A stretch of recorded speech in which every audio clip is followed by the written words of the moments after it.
রাষ্ট্রদ্রোহ মামলায় সাবেক ইসকন নেতা চিন্ময় কৃষ্ণ দাসকে কেন জামিন দেওয়া হবে না জানতে চেয়ে রুল জারি করেছেন হাইকোর্ট। এ বিষয়ে বিস্তারিত জানাতে আমাদের সাথে যুক্ত হচ্ছেন সহকর্মী সৈকত সাদিক।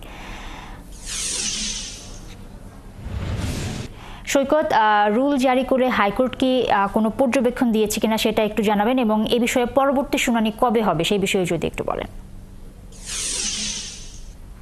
নুসরাত, যে ইসকনের যে সাবেক নেতা, তিনি ছিলেন বাংলাদেশ সম্মিলিত জাগরণী জোটের মুখপত্র সনাতনী ধর্মের। সেই জোটের নেতা গত 25 নভেম্বর কিন্তু ঢাকায় গ্রেপ্তার হয়েছিলেন। সেই নেতার পক্ষে কিন্তু জামিনও চাওয়া হয়েছিল গত 12 জানুয়ারি। তো আজকে যেই শুনানিটা শুরু হয়েছিল তার হাইকোর্টের একটি বেঞ্চে, বিচারপতি আতাউর রহমান ও বিচারপতি আলী রাজার হাইকোর্ট বেঞ্চে আজকে শুনানি হয়েছে।